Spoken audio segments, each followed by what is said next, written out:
Heather and Leanne to the table to go over the budget update. Thank you.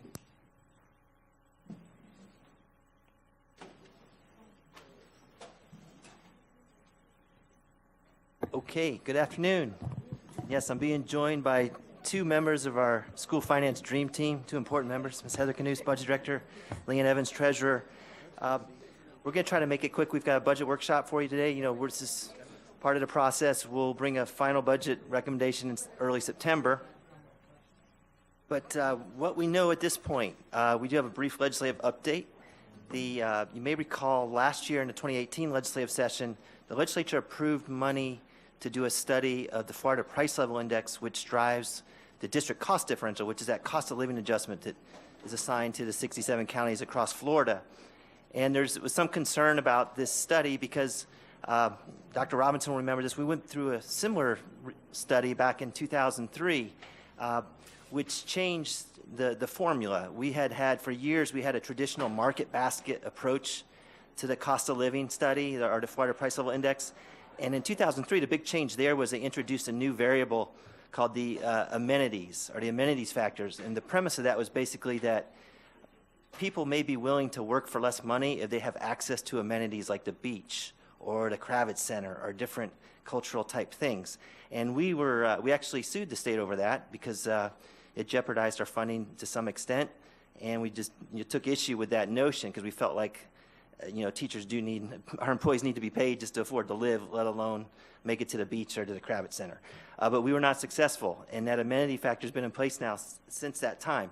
So this study is really going back. They've hired a consultant group called the Balmoral Group. They gave their first report to the legislature in January, and they are looking, their recommendation appears to be to study a comparable wage index, which would look at, they now have some data available through the Bureau of Labor Statistics that will allow them to look county by county at our credentialed school-based positions and try to arrive at another type formula. So we're watching this really carefully. Currently, Palm Beach County does have the highest district cost differential, or the highest cost of living under the current formula. We eventually rose back to the top, even with that amenity adjustment. But again, we're very concerned. We want to make sure that we're not penalized somehow through another formula change. So we'll keep you apprised of that. We've got a couple bills we're watching real carefully. Senate Bill 294 regarding educational facilities, filed by Senator Montford, who also heads up and represents the superintendent's group, FADS, has some very favorable changes that would help us quite a bit. It would exempt the board's local capital millage authority, our 1.5 mils, those revenues from the requirement to have an ed plant survey. So virtually, that's how we fund most of our construction, and we'd have a lot more freedom if this was to pass. It also takes a shot at trying to revamp those student station cost caps on the construction projects that are really wreaking havoc across the state and keeping a lot of projects from getting off the ground. So we're really following that closely. And then there's one that's a joint resolution with the leadership of both the House and Senate, filed by Senator Diaz, that would extend a homestead tax exemption to basically for individuals that are 65 years or older and have been in their home for 25 years or more and homesteaded. They would be exempt from all school taxes. So Ms. Evans and I, we reached out recently to our local property appraiser because no one has yet done the financial analysis of that, but we got some good information back. In Palm Beach County, as you can imagine, that's a considerable amount of the population in Florida. We've got over 32,000 properties where the owners meet that criteria. It would take about $4.7 billion off our school taxable value in Palm Beach County, and it would cost us over $30 million potentially if the state didn't find another source to backfill that. So this bill, I think, seeks to put this issue on the November 20 ballot and could potentially go into effect in the 2021 tax year. And again, we've talked a lot about RLE, and if you start taking away from our revenue stream, that could have a lot of implications. Okay, so just to recap, you saw this slide in December, but this gives us our last 3 years, and we go through the process. What did the governor recommend, what did the House and Senate, and where did we finally end up at final conference? And we've been hovering in the 1% range. 1%, and in the last 2 years, a 1.39% in total funding per student. And then we've also shown you below the base student allocation and categoricals. And the base student allocation is where we have the most flexibility with our funding and where we have the ability to go out and negotiate teacher raises and that type of thing. And last year, the big concern was that only went up by 47 cents. And all of our money was virtually earmarked for safe schools, mental health, and other programs. We now have the governor's budget. It came out last week. And I want to just take a few minutes to explain that, what he's proposing. He is proposing a $50 increase to the base student allocation. So in Palm Beach County, with our district cost differential, that's actually $52.15. So that, that's better than 47 cents, but we were really hoping you'd like to see that number more like in the $250 range to really have a meaningful impact. You'll see the Safe Schools categorical going up about $4 million for us, or $50 million statewide. And then the digital classrooms allocation was actually cut $50 million. And for us, that'd be a loss of $2.5 million. And those are the funds that's helping us provide more Chromebooks and technology in our classrooms. And then mental health allocation would grow by about $700,000 for us. And then the big thing that really skews this governor's budget, and you have to sort through to really understand it, is the Best and Brightest program is now, for the first time, included within the FEFP. It's not shown in the current year. It's only shown in next year. And it's also increased quite a bit, over to about $420 million statewide. So for us, that Palm Beach County stands to get $30.2 million in Best and Brightest money that would go to our teachers and principals. But you can see that's, when they're not showing a current allocation, they only show it in the new year, it really kind of skews that year-over-year comparison. And those monies are earmarked. They pass through us right to the employees. So just kind of bottom line, if you looked at the governor's budget documents and you just went to try to discern what our increase was, you'd see a number of 3.5% per student, which would be great. We haven't seen that in a decade plus. But when you take out the Best and Brightest, that number falls to 1.17%, and that's much more in line with what we've experienced the last 3 years. And it makes Ms. Knust look like a genius, because when she was here in December, she predicted a 1.16% increase. So if this holds true, she's getting pretty good at her job. But we'd have $49.5 million money to work with. Again, a lot of that's earmarked, $30 million right through to the teachers, the Safe Schools, mental health portion would go to our charter schools, and we would still be kind of in this perennial struggle of trying to manage our needs against a 1% increase. This just breaks it down a little bit for you, taking that $49.5 million and where we know we have mandates. The FRS rate is expected to go up again. That's what we contribute on behalf of our employees to the Florida retirement system. That's going to cost us about $2.5 million more next year, and that's a trend. Each year the board is kicking in a little bit more to keep that pension fund solid. I mentioned the mental health and safe schools, Best and Brightest.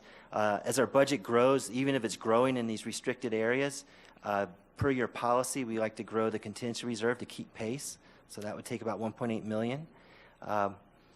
And then we do have some growth. You're going to see that, I didn't point it out, but we're only projected to grow now for our district over 600 students. We're projecting about 300 of those kids will be in our schools and up to 300 in charter schools. That requires we do hire some more teachers to serve those kids, and that's about $1.4 million. And then what we've always tried to do as we start our budget process is we look at that percentage increase that the state's providing, and we say, well, if that's the floor, we should try to establish a salary reserve equal to that percent. So a 1.17% salary increase, albeit very modest, that takes $11.1 million. So we've penciled that in, and when we put all these things on the page, you can see we no longer have any money to work with. We're actually about $2.2 million in the red in this scenario. It's very early. We'll be waiting for the House and the Senate to come up with their budget proposals, and we'll be workshopping again as we get closer to building you a budget recommendation. Okay, with that, I'm going to turn it over, and Ms. Knust is going to take you through the general fund highlights, and then we'll follow that with Ms. Evans and your capital budget update. Well, with those minimal state increases that we're receiving, we're very fortunate that the voters approved the referendum in November. Our general fund budget is going to be approximately $2 billion this year, and the referendum comprises 10% of that, so approximately $200 million. Those referendum funds are earmarked for specific purposes and initiatives approved by the voters. And with that money, we're able to invest approximately $22 million in mental health initiatives, primarily staff and additional supports at the school sites, including expanding mental health and contracted services with community partners. We're also able to invest an additional $22 million in security, That's going to be expanding and adding additional officers as well as the support staff that go along with expanding and adding those officers. And we're able to continue security initiatives that we implemented this current year that were purely dependent on whether the referendum was approved in order to continue them in the upcoming year. We'll be able to continue to fund over $50 million in fine arts teachers, elementary art, music, PE, choice, and career academy teachers. And finally, we'll be able to invest approximately $110 million to improve teacher pay. For those teachers that have at least 1 year of experience, they're going to be receiving an $1,000, $5,000, or $10,000 annual retention supplement. So in addition to those referendum initiatives, we also have some non-referendum initiatives, and those include adding additional support staff to the school. And what we're most excited about is increasing the fine arts allocation, the non-salary allocation, not just at elementaries, but all levels. I don't think that this per student allocation that we've had has been increased in probably nearly 20 years. And so the schools, when we were going around to present this to the different divisions, they're very excited about being able to receive this additional funding and be able to provide additional services to students. Just want to point out, we say these are non-referendum items, but that testing coordinator at our high schools, that was something the superintendent recommended and put in place. Although it's a testing coordinator and it doesn't really align with mental health or safety, it will free other members of the staff, like the counselors, to go back to counseling more and worrying less about testing. So there's kind of an indirect relationship there. And the high school principals were thrilled to. And Mike, if I could jump in. So as a former high school principal, I remember meeting with the principals asking this question. So if you all recall, the grand jury report talked about not only our counselor ratios, but also what were they doing outside of counseling. And so that was one of the, I remember Mike and I said, Mike, is there a way for us to figure out a position that could, if counselors are being asked to do a lot of testing, is there a way to get someone in there? And in my last two high schools, I literally had a testing coordinator. I was like, that might be a simple way. And so thank you for making that work for the high school principals. They are very, very thankful. And the investments we were able to make, we were able to pay for and fund through realignments of existing resources. We are on track for our school budgets to have them released February 20th. Next week, we do have our meeting with the Budget Advisory Committee on February 14th, where we'll be getting into this information in more detail, especially with ESC and ELL. So the department budgets follows a parallel track as the school budget process. Each of the department heads will be presenting a line item review of their budgets to the superintendent and executive leadership the week of February 25th, and we'll be reporting out the results of that at the April Budget Advisory Committee meeting. I just want to say, too, that the February 20th budget release date for our schools is a big deal. That's a month earlier than they used to get it under the previous budget director, who used to take spring break to get it done. So Ms. Canoost has done a good work there, and that really helps our principals go out and recruit the best talent before they get hired by other districts and schools. And it's not only the budget department, but really all the departments that we work with, HR, ESC, ELL. It's a team effort to get these budgets out, and the principals do say that they really appreciate having their staffing early so that they can really recruit the best teachers that are out there. We continue to face challenges with our general fund budget. We know that the state really truly isn't funding us, and something new that we're seeing is that enrollment is starting to slow. And so when we have that enrollment growth start to slow, we have to make sure that we're setting aside additional funds in case the actual enrollment doesn't come in at the projected amount, because we then have to send that money back to DOE. So that's just adding an additional challenge that we have to face going forward. So with that, we're going to get into the capital projects. Good afternoon, everyone. So the capital budget, we bring this to you every year, and this information is going to look very familiar because we're required to do a 5-year plan. We actually do a 10-year plan here in Palm Beach County. So we're in the process right now of updating that 10-year plan. The departments all have the information, and I'm hoping that it comes back to me on Friday. The plan is to have the capital budget done with recommendations to go to the Budget Advisory Committee in April. So we're in the process of updating all this information right now. So this is what I'm guessing it's going to look like. I'll know more after Friday. And this is really how the last 10-year plan was broken out. This does not doesn't show the things that we're expecting to have changes. And I have a note at the bottom of this slide. There's some emerging issues for air conditioners and computers. We know there'll be some changes in the capital plan. I don't know that it will be significant. I expect it's going to look very similar to this slide. And just to refresh everyone's memory, the capital plan includes a lot of construction projects. These are the ones that were in last year's plan, and I don't know if we'll have any changes to those based on the last workshop. There might be something related to the conservatory. I don't know that information yet. And on this slide, any project that's in italics, it means it was on the referendum project list. I always have to have this slide. This is a debt service, and we've gone over this before. Basically, we're getting to the point where we will be borrowing. The bars in blue is new borrowing that we're projecting to do, the debt service associated with that. We have lots of capacity when you get out a few years, but right now it's very tight.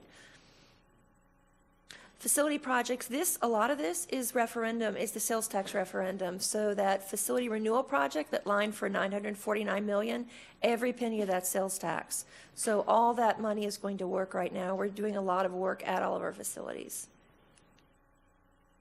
Security projects, and those are being expedited, and we are waiting to hear back from the state on the security grant, and that would be added into the budget this year once it's approved.